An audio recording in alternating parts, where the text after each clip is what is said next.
Right, welcome to what is going to be quite likely, unless this gets really drawn out, the last part / stream, Pillars of Eternity 2.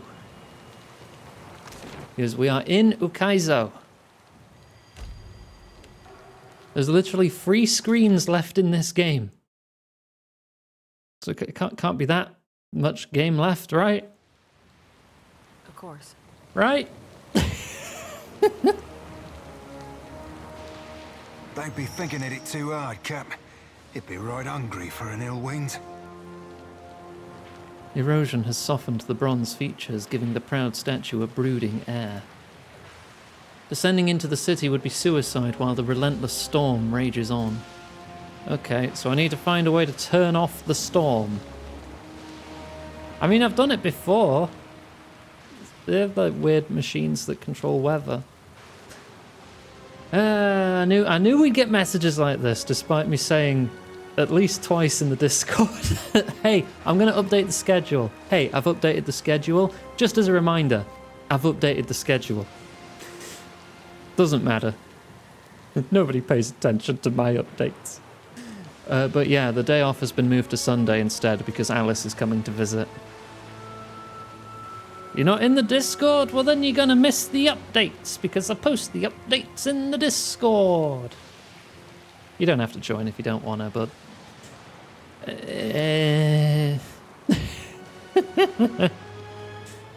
A furious storm obscures the sprawling city below, but you can make out the shape of distant spires reaching up from the flooded ruins.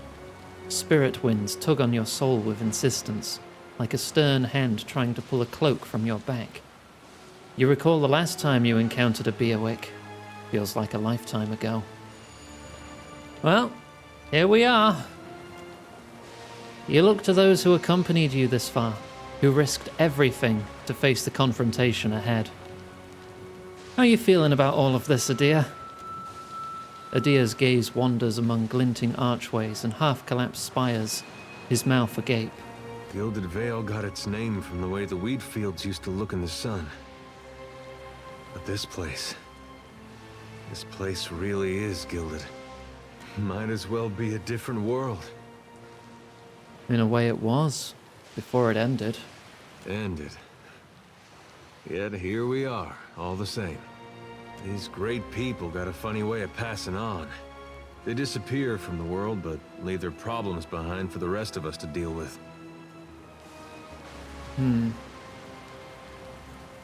That's why we're here. We're going to face this. Whatever comes, we're going to see people through. I guess maybe that's one good thing that's come out of this. Well, at least for me. I got something to do with my life that doesn't involve hauling or shoveling. I even got a friend or two out of it. He smirks. Whole world's about to face the biggest test it ever saw. What Aethys is doing, it's gonna change everything. We may not survive. Kith, I mean. God of redemption, trying to redeem the gods. Adir snorts and shakes his head. What a mess. Adir looks to Aethys in the distance and sighs. You're looking thoughtful, Aloth? Aloth looks out at the sprawling ancient city. 5 years ago, you controlled the destiny of thousands of souls in Sun and Shadow. Frickin' Majima. He pauses, considering the vista. But the choice you make today shall define the fate of every living thing in Aora. He turns to you. Curiosity shines in his eyes, but there's something else there. Pity. What do you think I should do? And to think of all the times I've asked you the same question. He takes a deep breath, thinking. I suppose if it were up to me, I'd want to ensure that Kith are free to define their own future. To triumph or fail by our own decisions. He looks over the ancient, broken city. But it isn't up to me. He pauses, looking back at you. We haven't always seen eye to eye, but I hope you'll consider the matter well and choose wisely. For all our sakes. He turns back to regard the great city before you. Something on your mind, Shoti? We gonna do this or what? Shoti licks her chapped lips. dark gaze narrowing as she takes in the sight of the ancient city's ruins. Raised high, her lantern casts hard shadows over the planes of her face. We've made it this far, yet we're still alive. Might as well square off with my god before our luck runs dry. Luck had nothing to do with it. Neither did modesty, it seems. Shoti offers you an easy smile. Tension drains from her shoulders as she sighs. You think we can reason with him? It didn't work so good at Mogren's teeth, now. But sure, we can try to sway my god's will again. Thanks for the follow. Welcome to the stream. Well, if anyone could do it, I reckon it'd be you. Tell me, Watcher, can there be a god of light and birth if souls themselves can no longer be reborn? She points her lantern toward the shadowed ruins in the distance, Ukaizo's broken bones. Well, no matter what happens with Aethys, you've got my back, right? She doesn't answer for so long that you think she's not going to. Then she taps her blood-stained sickle against her thigh. Sure do. If Gon wants you dead, I figure he can do it himself. Besides, the part of him that's been stomping through the dead fire didn't much help me at Mogren's teeth. She ruffles a shaky hand through her hair. I thought it'd be different how it turned out, but I couldn't dream of any other way. Shoti sets her jaw, grim. Now then, shall we go face my god for one last time? Find out what it is we can or can't do in these end times. Whether we're meant to wither or thrive. Yeah, let's go. Consider me your second shadow. Right. Shoti thumbs the copper cage of her lantern, a subconscious attempt to reassure herself. Seraphin, you look troubled. Hands on his hips, an expression grim. Seraphin shakes his head. I look back, and I ain't but half sure how we got ourselves here, Cap. On a boat. I've half a mind to be giving the damn things up. Hope you know what you be doing. Wouldn't have hoisted the same colours myself, but you'd be well aware of that. Talked myself blue about it by now. I certainly ain't thrilled about shooting up the lads and lasses of the Principe. They ain't perfect by any swabby's sorry count, but they be family all the same. Taught those shits from Rawatai a thing or two about sailing, though, aye, Captain?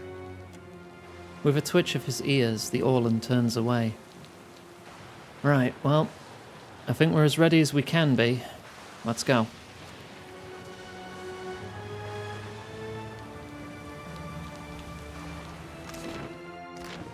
Well, that's just a dead end. A tiny engraving reads, "In memory of Dumu, Tapua, and Tokima, Ngati's first chosen."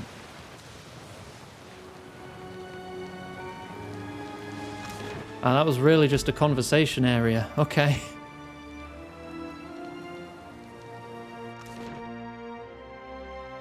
Two areas left.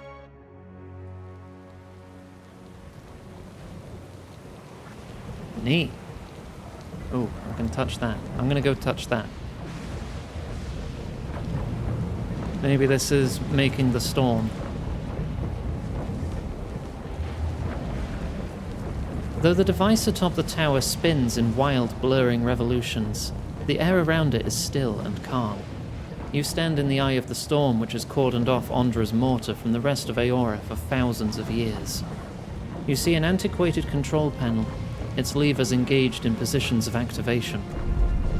A deep percussion shakes the tower by its roots.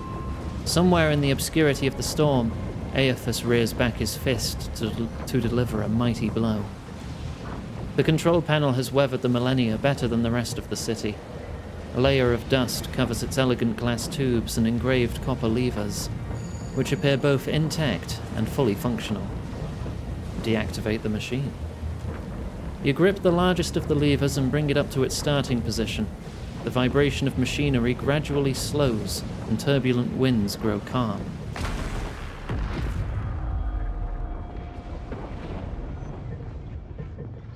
Yay?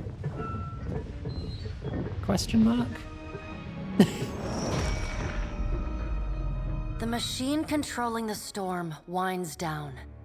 The clattering of its machinery settles into a low whir and then, at last, hiccups to a halt. Beyond the tower, The black, roiling clouds of Andra's mortar roll away from the ancient city of Ukaizo, with only a tired sigh of wind to see them off. And on that last breath of wind comes to you a familiar sound. The ring of a bell. The bell's ringing is soft, not the clangor and is this the torrent gods you've again? grown used to. It calls to your soul, and your soul yearns to follow it. Your soul flees from your body and into the beyond, chasing that sound. Oh, the chime that It Bareth leads you put in at my last soul. to Bareth's realm, to that cold platform and room of endless doors. Watcher, your journey nears its conclusion. The pallid knight stands before you, her gaunt face impassive. Let's make this quick. I've got an engagement with a living statue and I don't want to be late. You rush headlong toward the end. Do you ever pause to consider where it is you are headed? Soon you will confront Aethys for what will likely be the final time, and you will do so as the Herald of Bareth, the only creature on the face of Eora to whom he will listen. Remember that. The pallid knight inclines her head to you, black hair hanging lank in her face. She steps back and cedes the floor to Helia with a small, resigned sigh. If Aethys truly intends to go through with his mad plan to destroy the wheel, a generation's worth of souls will be trapped in the in-between. So many would suffer. How can Aethys be so cruel? He cannot just abandon them. Aethys must help the Kith find a quick solution. I feel like there's something Aethys hasn't told us just yet. Because it does seem a bit out of character for a god of rebirth. To like, I don't know. Just consign all souls to limbo, eventually? Abaddon strides forward. Aethys thrust this crisis on the Kith. They did not bring it upon themselves. Their only mistake was entrusting us to watch over them. Who will help them rebuild their world now? I mean, I'm surprised you're just still hanging out chum with the gods, buddy. Considering Andra dropped a moon on your head. Aethys will reveal every secret of the gods. Will Kith be able to change the established order if they have no wonder to inspire them? Aethys must help them resolve this quickly, lest every one of Eora's few remaining mysteries be laid plain.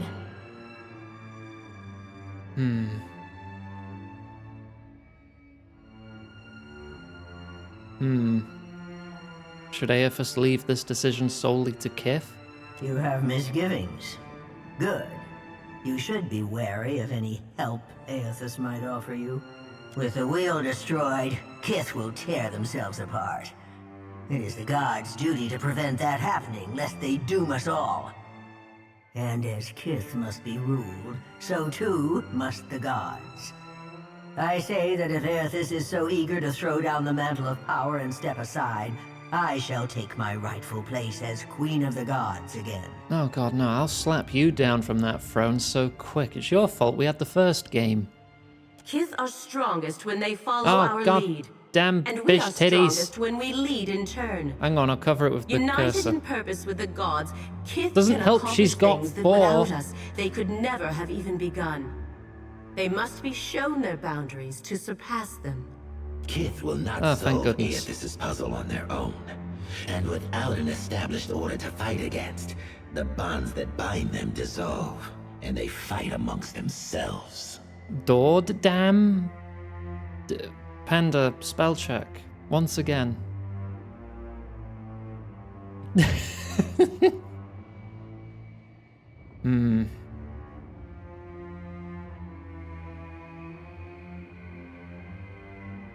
No, we have to figure this out in our own time, at our own pace. That confidence is what will save Kith, Watcher. Do not lose it when you stand before Aethys. Boudica's firm hand is but the motherly smothering of Helia by another name. Mortals should have no special advantages.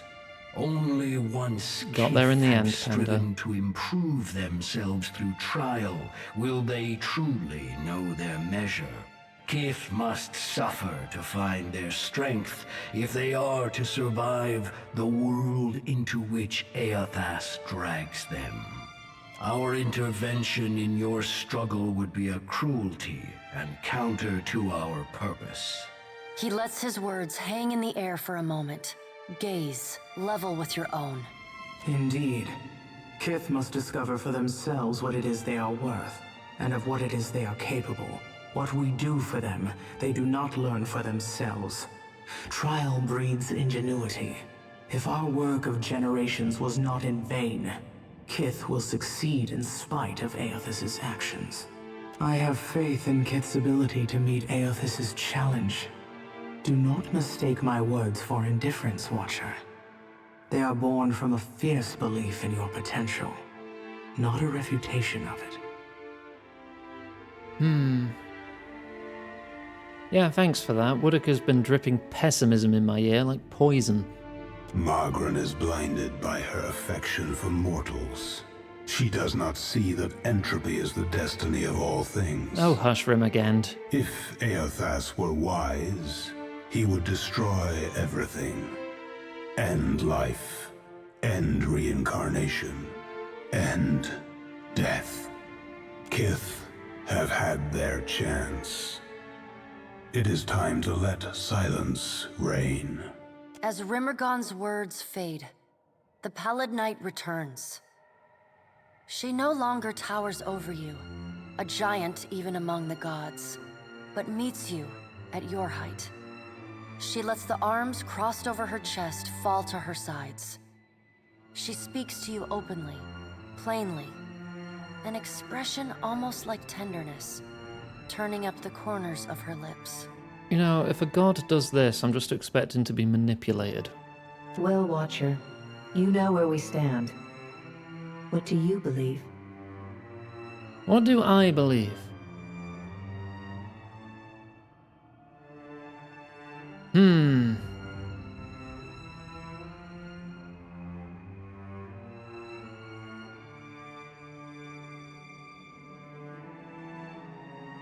You know, all this bollocks is the gods' fault. We're better off without you. The gods were once Kith, thousands of Kith from long ago, but Kith still.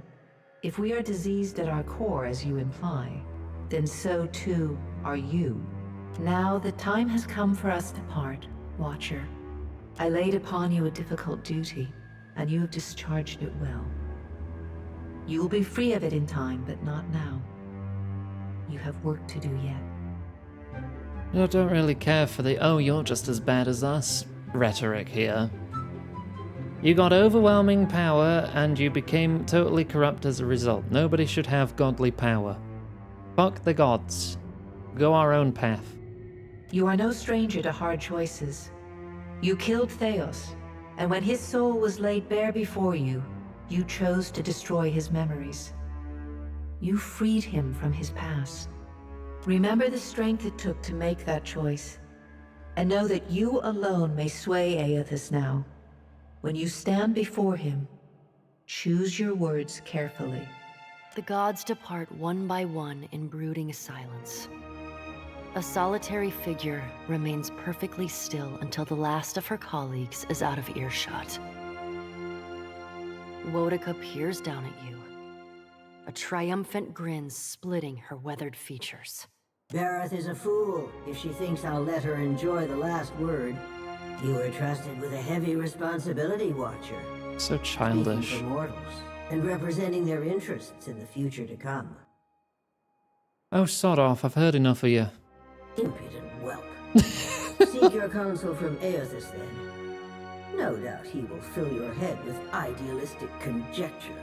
The rest of us will be sharpening our blades, preparing for the future he lays out for us.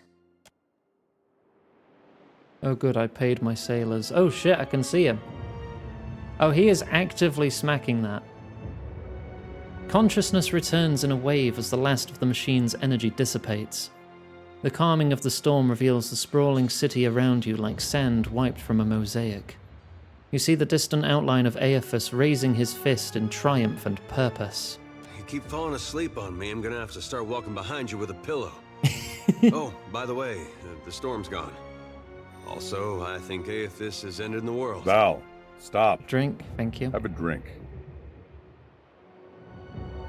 I think Adir just summed that up for you there, Gwen. Adir takes a long draw from his pipe and nods as he stares at the Colossus in the distance. It seems we're all still here. Alof glances around, rubbing his head gingerly. God's darnation. My head. Jyoti presses a palm to her brow as she struggles to her feet. And here with me thinking we were right and proper dead this time. We ain't dead, right? Seraphon sits cross-legged, cradling his head between his hands like a hungover seaman. His tufted ears droop. Even the subtitles spell Seaman. Subtitles, please, you're not helping. Peering over the edge of the tower, you make out a distant shape amid the ruins below. A ragged ship has settled offshore where it lists at a drunken angle, the flag of the Principe drooping from the tilted mast. The empty deck tells that the surviving crew have long since boarded a skiff and rowed to shore, which means you're no longer alone on Ukaizo. Maybe they came to negotiate? Doubtful. The storm's gone, so the Principe have landed, and now we're probably going to have to fight them and possibly fall out with Seraphon as well. Oh, there were stairs down to the city proper here, so I'll probably have to go back to the promenade.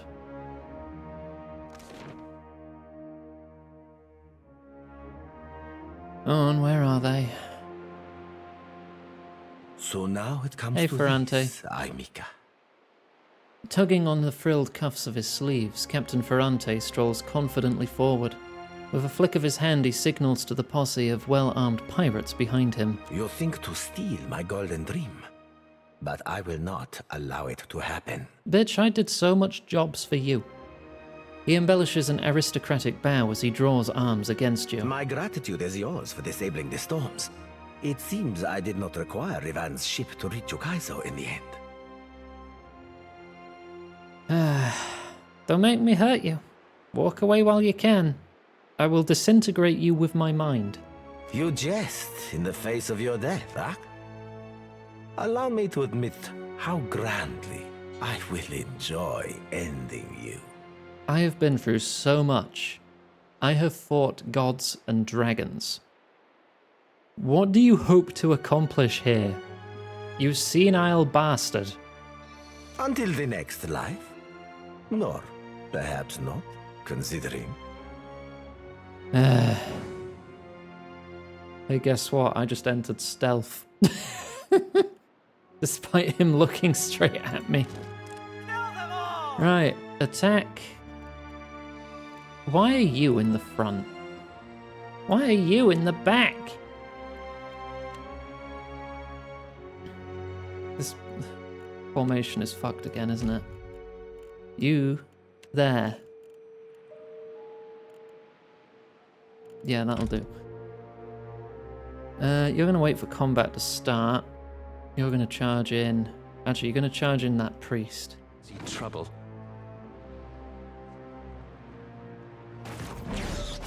Right on target. Okay. That's some bullets in him.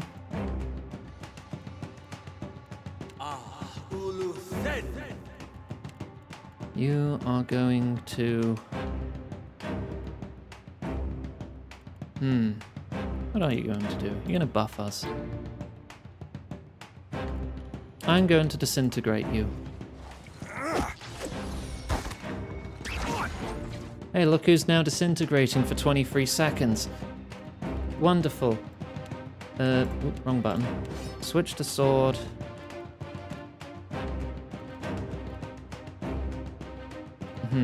Yeah, and then go stab that guy.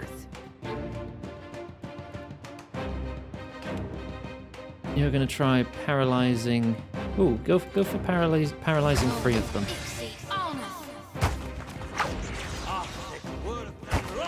Just like Yep, and he's popped. You have terminal disintegration. Good. Now you be right. Right. Soul Annihilation. Did I just fucking miss? You're tougher than the captain. Shadowing Beyond.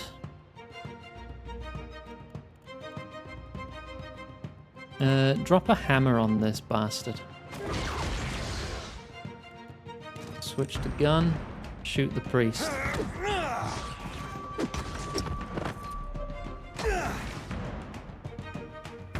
Did that work? It didn't look like you dropped a hammer on anyone. Bring them down.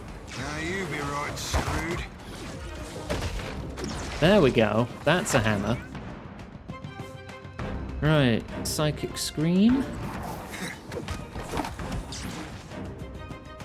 And... oh, your bar was a bit jittery there. What can you do here that doesn't hit the rest of us? I guess just a focused paralysis? Nah, it's only a 1% difference. Try and hit all of them. No prisoners! Oh, petrified all of them. Pop. And now it's just the raider. Yes? Disintegrate.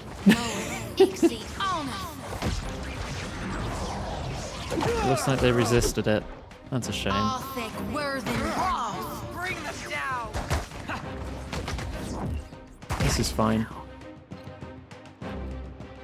Congratulations, you postponed your death for a grand 2 seconds. Yes?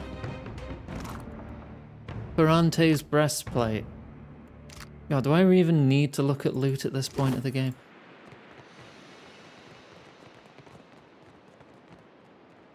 The whole of the Principe fleet land on Ukaizo to stop me. Yeah, there's 5 of them. It's just 5 of them. You see the map? Yeah, you're looking at it. Unless you mean the local map? Or do you mean the world map? Because I can't bring up the world map from here.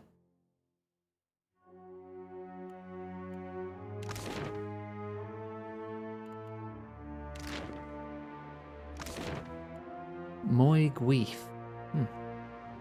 Yeah, that. I mean, we're about to head there now.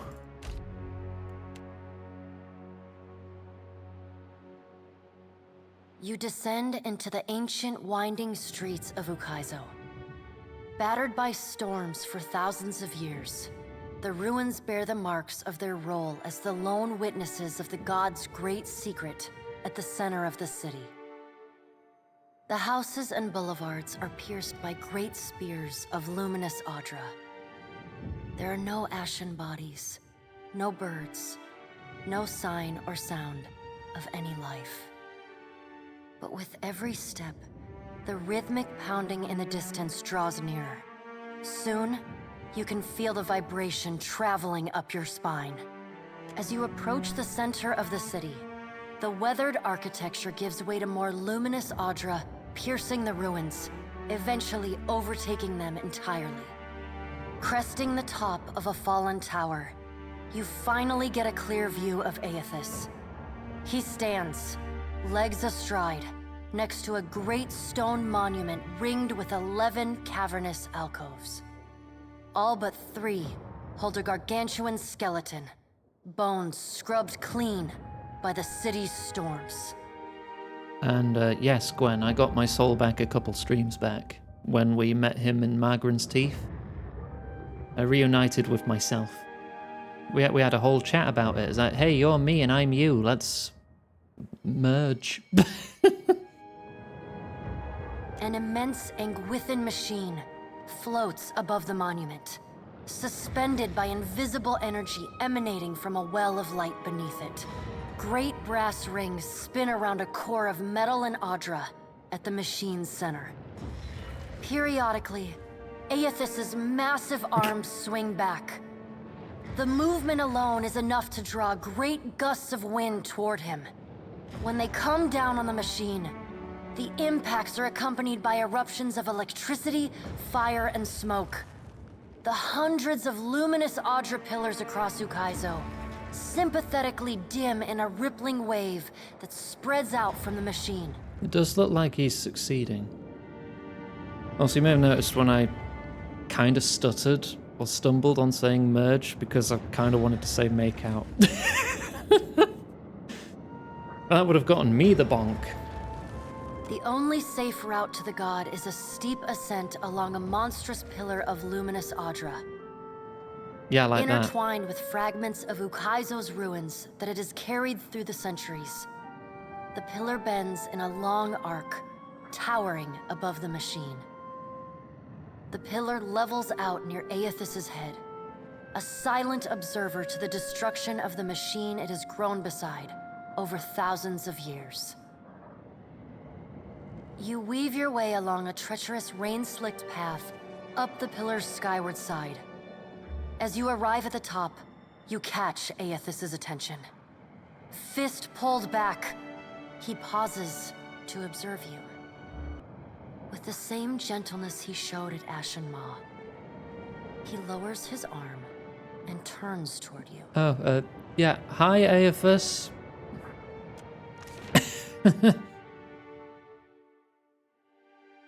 Strange to see Ukaizo in this way. It may be hard to picture, but this city was once full of life. The Hawana, yes, but also Kith from many other cultures. Great hanging trees shadowed these boulevards. Gardens sprawled across the open rooftops. Each spring, a festival procession would wind its way from the hillside into this valley. The celebrants would pass through a steep walk among the stalls of foreign merchants, flowers falling upon them from all sides. All people of all nations, together in a celebration of new life. Such was the power and beauty of lost Ukaizo.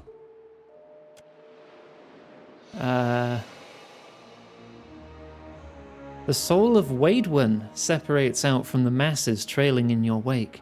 He looks up at Aethys and clears his throat. Been a while, old friend. Waidwen, I did not think to see you here. But few things go as expected when the Watcher is involved. Yeah, I kind of time traveled and plucked his soul from the past as he blew up with the God Hammer. We were a good team. Once. But this isn't what we fought for. Ain't you just burning the harvest because you planted the wrong seeds? An astute observation, old friend. Consider instead that I am giving the soil back to those who till it. Spring must always follow winter. As long as there are people committed to finding the other side of change, the agony will not last. But thank you for challenging me as you did in fairer times. I haven't forgotten the lesson we strove to impart. Hey, Huey. You're welcome, I suppose. Waidwen clears his throat and backs away to offer you space. Aethys shifts his attention back to you. This isn't right. You can't put this burden on us. You can't make the gods' problems our responsibility to fix. How can you have faith that what you're doing is good? You know how many people are going to suffer because of this. No matter how you spin this, you can't set it straight. Adair, I wish I could explain it to you. Sent a gift. It breaks my heart that I cannot. But no matter how much you curse me, hang on. Do not despair. Hang on, do I need to... Hang on. Do I need to check my emails? I've not had anything come through just yet. Oh wait, yeah, I have.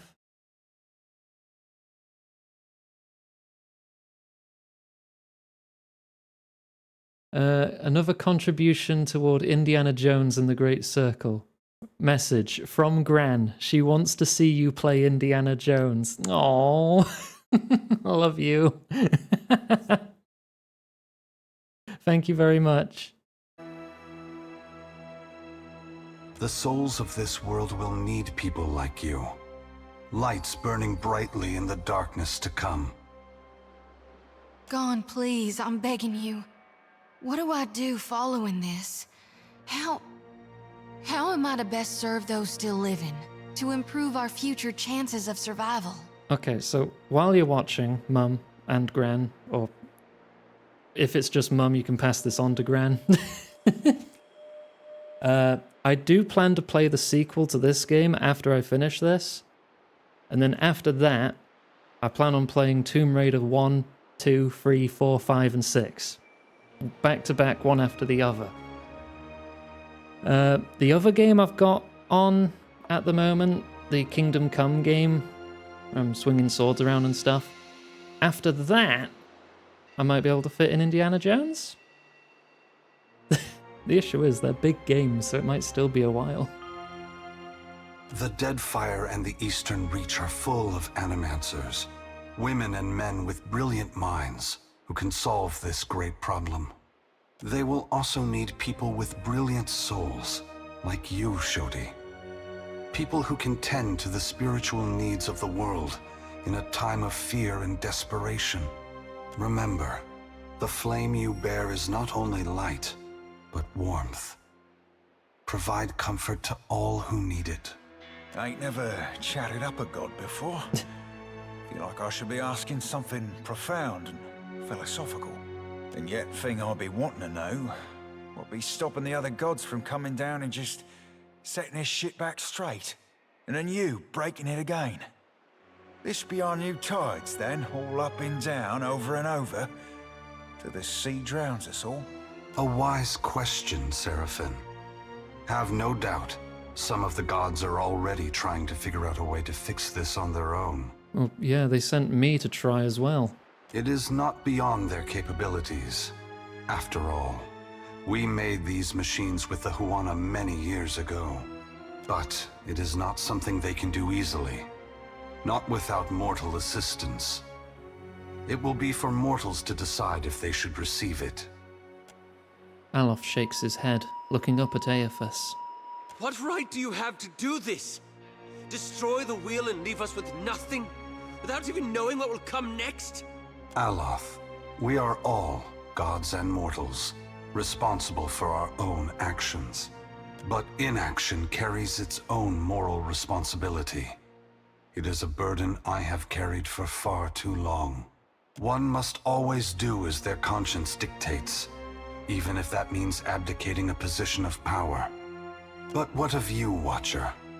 Why have you followed me? Have you come to bear witness to the breaking of the wheel? I have many choices. Okay, let's see. Take pity on the mortals. You need a head start to prevent the gods from re-establishing control. I want you to blow everything up. I just want to watch, or I've come to punch you. Look, I've fought some pretty big bosses in this game, but his eye is bigger than me. I feel like I might be a little outclassed.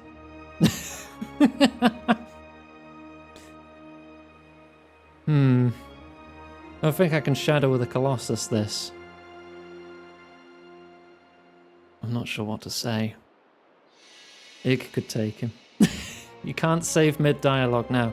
The last save might be on the area transition, and if not there, probably right before the fight with the Principe captain.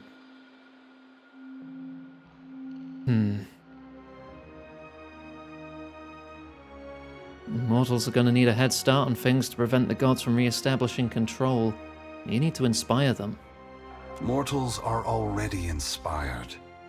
It is what has pushed them on for hundreds of generations to reach this point in time. Animancy is poised to go far beyond what we Ingwithans ever discovered. Why does Helia think I should lend more power to mortals?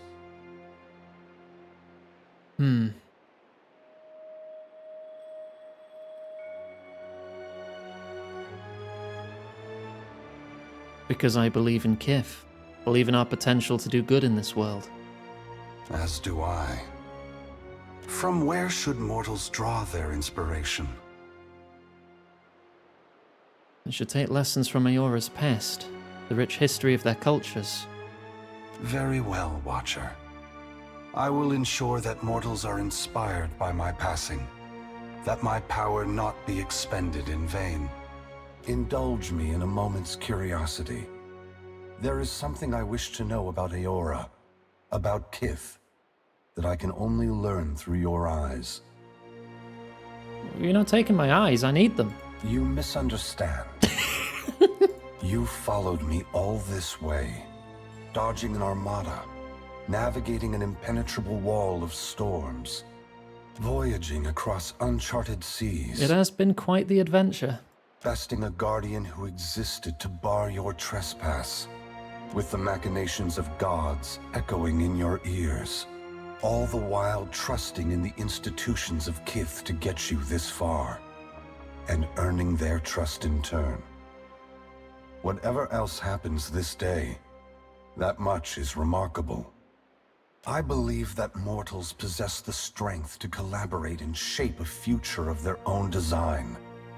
Not all of my brothers and sisters agree. By relying on others and coming together in a time of crisis, you illustrate my point. The gods will witness you and question their assumptions about how responsible, empathetic, and sophisticated mortals can be. What inspired your decision, Watcher? Did the choice echo your foundational beliefs? Or were you influenced by observation? Yeah, mostly influenced by spite, because I wanted to prove Wodaka wrong. She thinks mortal cooperation's destined to fail. Wodaka has been especially active since the downfall of her favorite operative. Have you ever considered that she is mentoring his replacement? I wouldn't dismiss the idea entirely. My brothers and sisters never act when the gains are strictly short-term. If Wodaka's shadow has fallen upon you, that can only mean she recognizes your potential to further her ambition. I thank you for your perspective. Yours is not the only opinion that concerns me, but for the moment, it offers much to consider. All I ever wanted for mortals was growth, transformation. Once, my brothers and sisters shared this goal. Some have forgotten themselves, giving in to fatalism or tyranny. Others have succumbed to apathy. It brings me great sorrow that crisis is the only way to set the future in motion. Would that I could pass the responsibility of heralding your darkest hour to another. Never forget that trust and coordination between mortals brought you to this place. Your future is built on a foundation of hope, and you have laid the first stone. Before this is over, it's my turn to ask some questions. Ask. You are entitled to any answer that is mine to give. What happens after the wheel breaks? The great work of the Ingwithans falls to ruin. Reincarnation as we know it will end.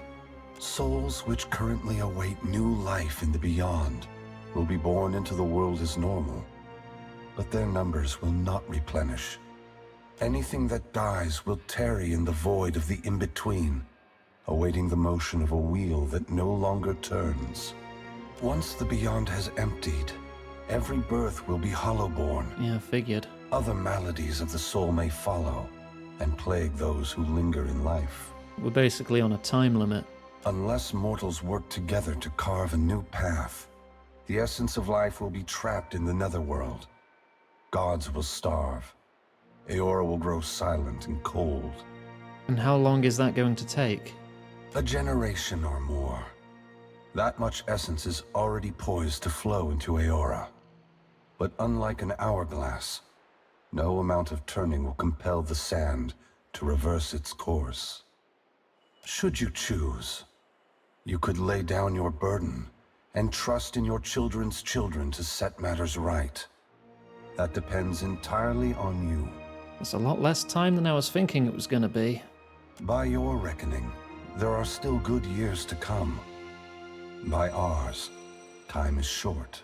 Why won't reincarnation just go back to how it was before the wheel? When we tamed the cycle of reincarnation, we broke what had once functioned naturally and without intervention. The flow of essence will not normalize on its own. Essence will simply pool in the void of the in-between, never passing through Adra networks to the beyond. The dead will be left to wander in darkness, confusion, and sorrow. I mean, you've had millennia to do this. Why act now? For several reasons. My strength was diminished after the Godhammer bomb, and assuming this form took incredible effort. With so many vying for control of the Deadfire, I also saw a ripe opportunity for mortals to cast aside their differences and stand together as one. They have never been more powerful, more capable. Because of this, the gods must justify their importance or be proven obsolete. How would anyone trust the gods after what you're doing here? No one is worthy of unconditional trust. If you feel the gods are beyond forgiveness, then they don't deserve your obedience. Make your future one that doesn't require them. Should you choose to accept the gods, I hope that you temper your faith with skepticism. Boudica sees this as a test, one we're destined to fail. Boudica is entitled to her opinion. If the intent of this test is to justify an uprising to come, that is more worrisome. The other gods must decide for themselves if mortals are ready to dictate their future. Should Boudica's tyranny prove the only alternative, mortals must prepare for a terrible conflict. Your perspective bridges eternity, Watcher. Many will look to you to mediate differences that could shake the very foundations of Aora. That's all. What happens next? I must attend to my final work now. I cannot delay any longer. You have carried a heavy burden across the Deadfire, Watcher. Before I go, I would rid you of it. Eh? No sooner have Aethys's words entered your mind than you hear one final dissonant ring of the chime within you. Then silence. The knot that formed when the Pallid Knight first addressed you in the Beyond is now gone. You are free now. As free as any of us can be. I'm not tied to Bereth anymore? What about Magran? Because I am a fire godlike. Many will come to you for help in the years ahead. Animancers, priests, even the gods themselves. I have great hope for you. But always remember that your future is for you to decide. Use your freedom well. Yeah, and Rimagand. Rimagand gave me one too, didn't he? Just collecting them from everyone. Aethys squares himself to the machine. As you move to a safe distance, he draws his fist back and resumes his assault. The blows rain down with increased fervor, but the machine perseveres in spite of his efforts.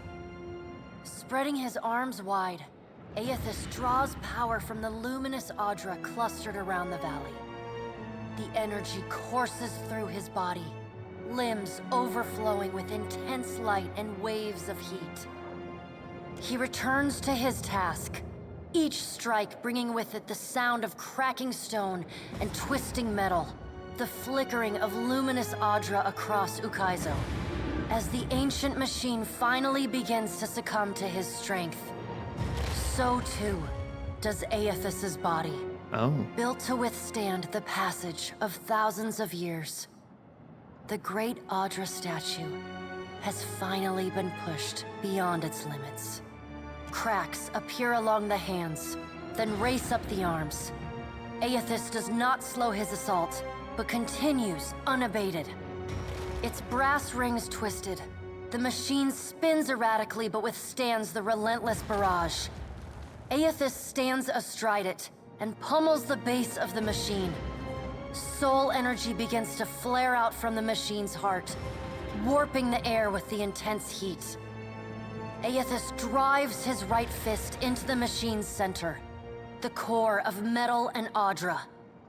The god lets out a deafening shout, something between a cry of anguish and a roar of exultation. You see Aethys' arm shatter upward from his hand through his elbow. A flash of light and heat bursts from the core, accompanied by a cacophony of destruction. The moment passes as Aethys' shout echoes throughout the valley. Your eyes begin to recover. The god's work is accomplished. The great machine of Ukaizo has been destroyed. The wheel has been unmade. Well, shit. As Aethys' voice fades, the enormity of what you've accomplished sinks in. You have confronted a god. You have rediscovered the ancient city where the wheel was forged, and you have seen the wheel shattered. What comes next is uncertain, but already the legend spreads of the Watcher, who survived Andra's mortar and stood toe-to-toe with Aethys. As the light of thousands of souls leaves Maras Nua's body, dead fire quakes, the sea churns. All around the archipelago, long-forgotten Anguithan ruins rise from the rubble and the waves. A lost bounty of ancient knowledge, now laid bare for Kith. Ooh. Priests, mystics, and visionaries around the world dream of ancient pasts. Scholars delve into the annals of history. All of Aora gazes backward to find its way forward. What remains to be seen is whether Kith will find the same answers the Anguithans did, and whether they will apply them to the same effect. So he kept to his word then when he said he should inspire us with the works of the past. As Rauatai's engineers had predicted, turning off the machine at Andra's spire calms not only the storms of Andra's mortar, but also those in Rauatai. For the first time, citizens of the mainland admire the beauty of sea and sky, without wondering when they will unleash destruction. The changes to Rauatai, however, extend far beyond the weather. Yeah, here come the consequences of my actions. Rauataians had long forged their identities around enduring hardship and laboring together. But over time, as their cities and crops flourish under sunny skies, they find they need one another less. Inevitably, some lament this softer, easier life. Others point to national self-reliance, to burgeoning industry, to families that did not have to send their kin abroad, as evidence that the new ways are vastly preferable to the old. Besides, Rauataians everywhere still share a purpose more urgent than any the world had ever known: reforging the cycle of reincarnation. The changes to Deadfire are just as significant. The Ranganui declares the archipelago an extension of his empire, and his administrators waste no time in making that true in deed, as well as in word. Rauataian gunships patrol Deadfire, hunting down pirates and smugglers, including the remaining Principi. There can't be much left of After them. their defeat at Andra's mortar, the pirate nation stands no chance against the organized might of Rauatai. As Rauataian farmers, merchants, and laborers move to the archipelago, there is little room and less patience for the Valian Trading Company. The Ranganui soon forces the Valian Trading Company to surrender its holdings in Deadfire, straining relations with the republics. Rauatai knits its new archipelago together with all the tools of government and infrastructure. New ports spring up across Deadfire, guarded with sturdy Rauataian bronze and run with dispassionate Rauataian efficiency. Most Huana remain, even as their homeland changes around them. Their huts and lodges are cleared to make way for towns of stone and brick. The walls that are built to protect them also cut them off from the freedom of the open sea. Those Huana who trade caste and prize share for Rauataian unity and striving prosper. Others mourn the passing of their queen and see the end of their way of life as a precursor of the doom of Aora. Well, their prize share tradition was bullshit anyway. And it's not even going to work anymore because the wheel's gone.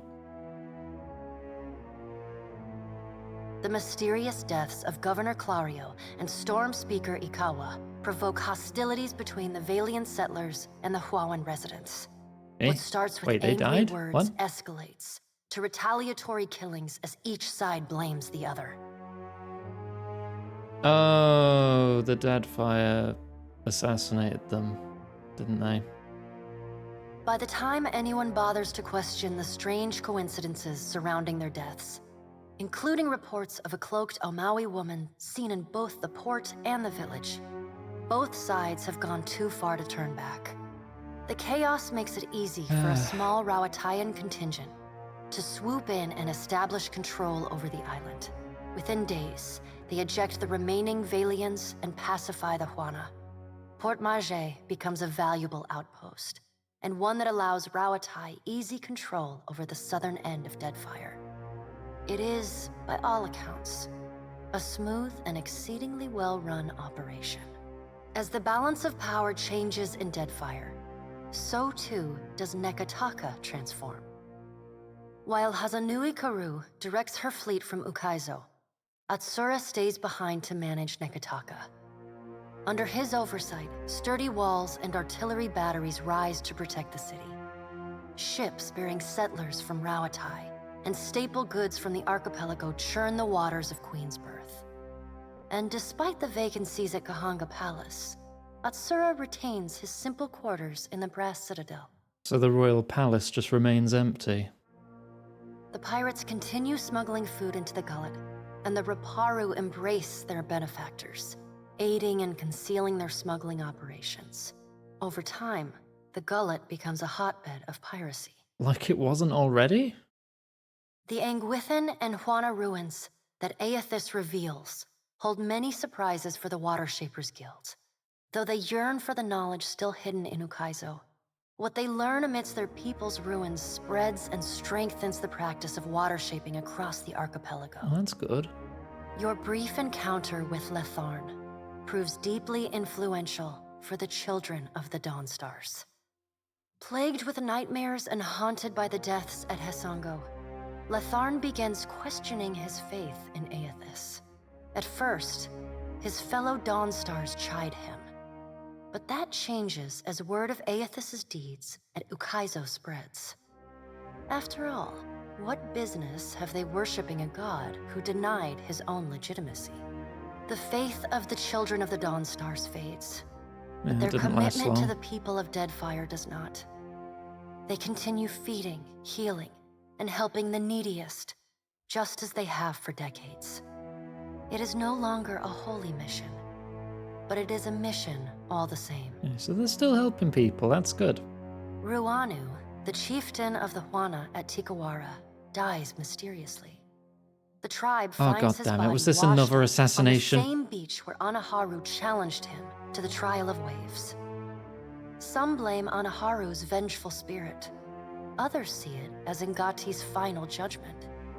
And a few speak of a strange man seen lingering in the village. Bloody Deadfire is just killing all the leaders.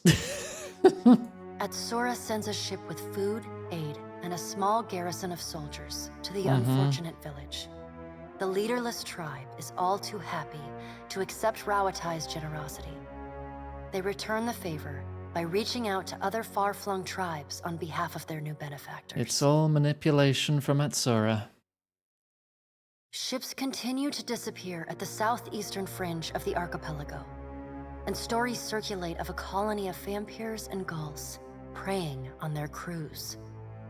The Hazanui soon sends the Rukapa, who end the horrors of Splintered Reef. The dragon, Neraskirlas, no longer passes between Aora and the White Void, and the dead flow slowly breaks apart, exposing the temple long frozen within.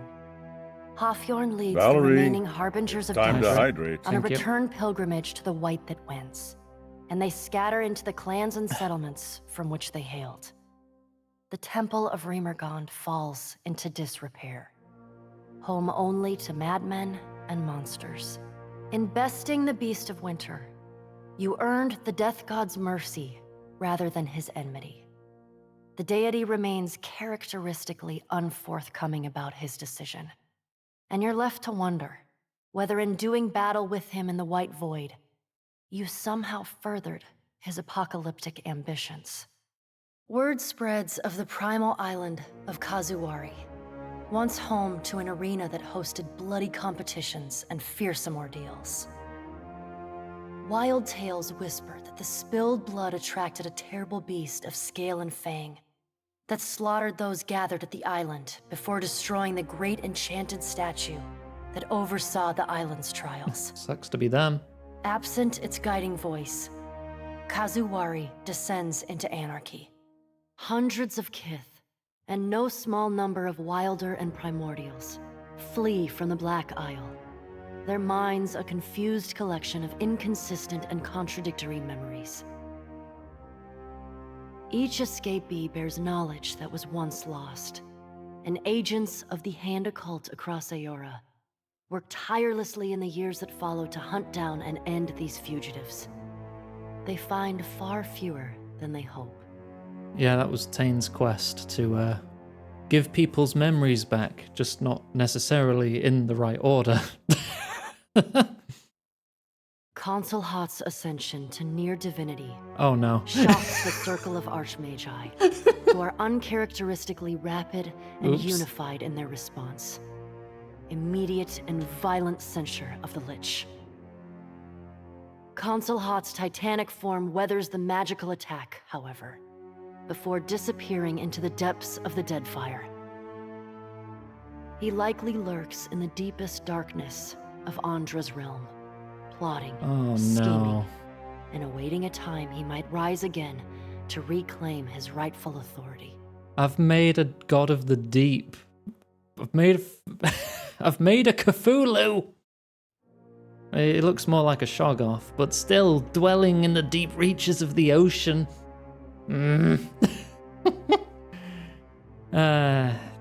Yeah, the head I carried in my bag. Yeah, I decided to give him the body of Weil, which is the giant mass of tentacles.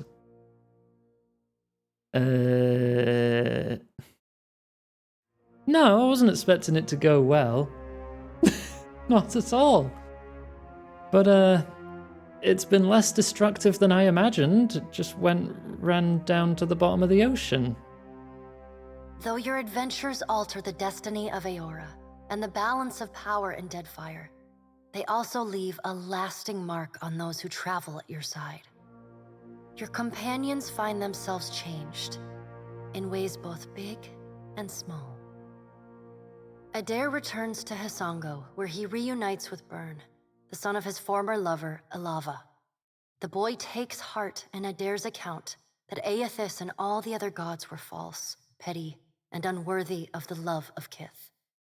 Realizing how close he came to dying for this cause, Byrne finds renewed purpose in working alongside his uncle to repair the many scars left upon Deadfire by the gods.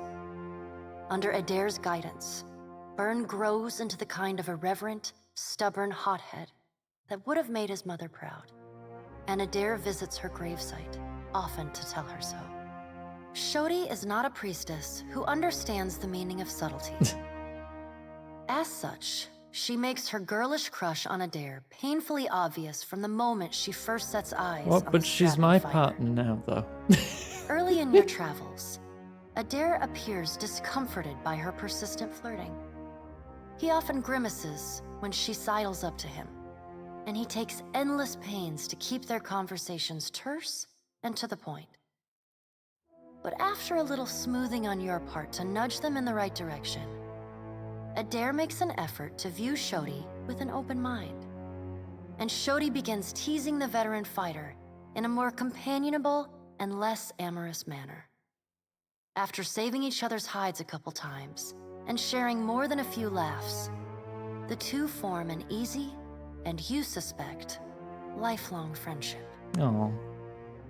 Seemingly lit with an inner glow, Shodi takes to a new life of mission work with gusto. She still is committed to shepherding souls forgone, but having realigned her goals with that of her fellow Dawn Stars, she now endeavors to help the living as much as the dead. As you travel the Deadfire, you find her sleeping better and laughing more often. When the time comes for her to return to her temple in Neketaka, it's with a clear wistfulness and much lip biting on her part. She leaves you with her sickle and a hastily scrawled note. It reads, "A keepsake from a path once walked. Remember me, Watcher, for I will forever dream of you." She left me? Though the two of you no longer travel together, Shodi holds fast to the memory of you in her heart, remaining your fierce and doting girlfriend, faithful even in her absence.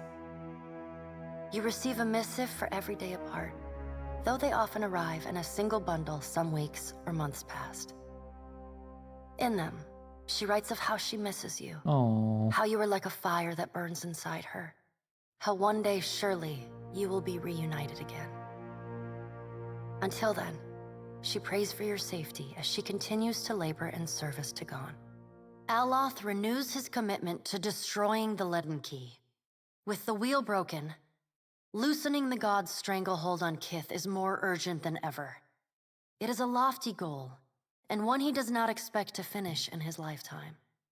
But if there's one thing he's learned from the Watcher, it's that a single person can change the world. It's weird seeing him in his default state and not just Matt Mercer's face or Majima. You let Rimaro go, and the former pirate ostensibly set sail for the trade lanes of the Eastern Reach, the Edier Empire, Old Valia, and the Republics. For the remainder of your time together, Seraphon seems, if not exactly happy, at least contented with the outcome of your confrontation with his former mentor at Sayuka.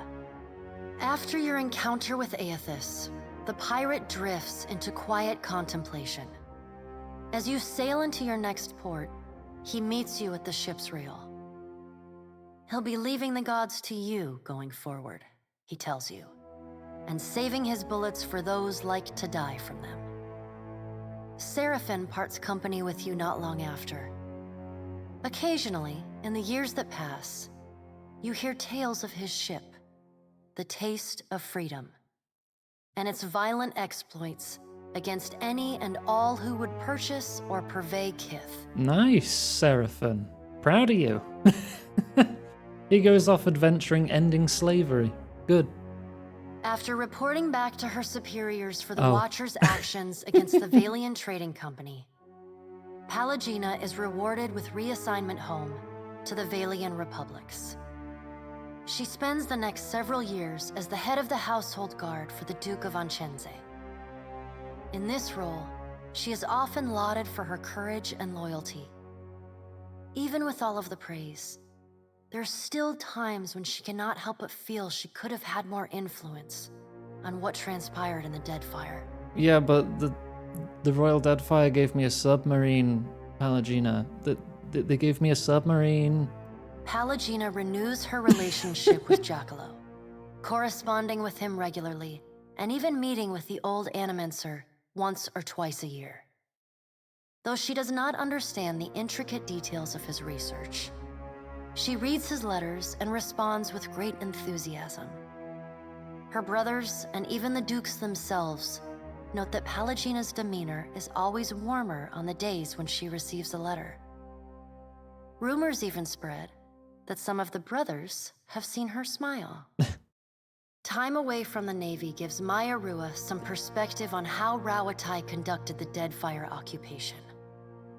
No sooner does she return to active duty than she voices her frustrations over some of the more underhanded tactics she witnessed and carried out in the name of the homeland. Her voice carries all the way to the Ranganui, who reminds his admirals that battles are won by superior tactics, but war is a battle of precedent, and winning is not always a victory. The people listen. Though Maya's covert assignment in the Deadfire is considered a success, few claim knowledge of it or openly congratulate her. She receives no praise beyond knowing glances or the occasional raised tankard from her countrymen. She never responds. Maya's part in the conquest of Ukaizo brings fame and fortune to the Rua family. Officers salute her in passing, and a row of medals decorate the breast of her uniform. Her parents and siblings are paraded between the great houses of Rauatai for nightly dinners and celebrations. she has a hero's welcome in her future. But she's probably none too proud of it. She looks forward to seeing her brother again. So does Ashiza. The discovery of Ukaizo doesn't bring Takehu the answers that he sought. Yeah, Takehu also but left the this proves party. only a minor setback. Merely knowing that Ngati's chosen landed on the island ignites something in the Huana tribes. A fervent desire to recover the past and let history illuminate the way forward. Takehu rides this momentum, leading by example and teaching his people to rely on each other instead of on omens. His message is an upheaval of norms, but it's as embraced and beloved as he is. Don't remember, Zadakis. He bids you farewell, suggesting that you seek your next adventure in a brothel or tavern, where consequences begin and end at the front door. He sounds eager to leave old conflicts in the past. There's probably a fair few quests I missed. Your pursuit of Aethys and your journey to Ukaizo signal the end of forces that have shaped the lives of Kith and the course of nations. The cycle of reincarnation has been broken. The storms of Andra's mortar have calmed. Yet each ending promises a new beginning. As the sun rises over Ukaizo, Kith turn their gaze eastward, wondering at what lies beyond, and at the world they will fashion for themselves. As the Watcher of Cadnua and the former Herald of Bareth, you return to your ship and begin the long journey home. You hope for calm weather. What home? Cadnua's still in ruins. I'm gonna have to rebuild so much.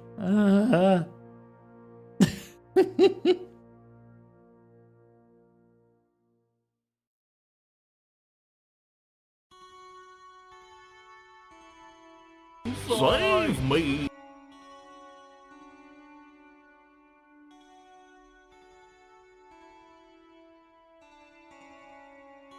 I mean, I ended the game with like, what, I don't know, 200,000 gold?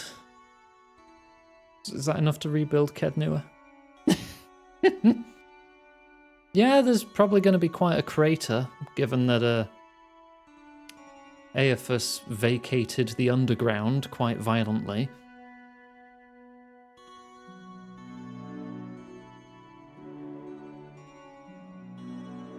But there we go. Pillars of Eternity 2 complete. And now I can finally play Avowed, time to have right? some water. Thank you for the hydrate and the sub.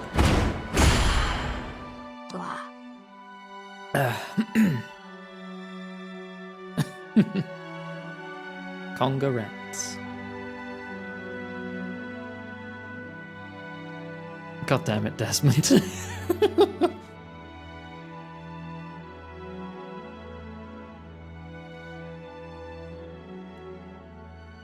And there we have it. Right, so I'll have to split the VOD here because we're going to be changing game now. So if you're watching on YouTube, thank you for watching the playthrough of Pillars of Eternity 2. Hope you've enjoyed yourself. You can find all the links to keep up to date with the stream in the description beneath the like button. If you're watching live, those are now in chat. But for now, we say bye-bye, YouTube.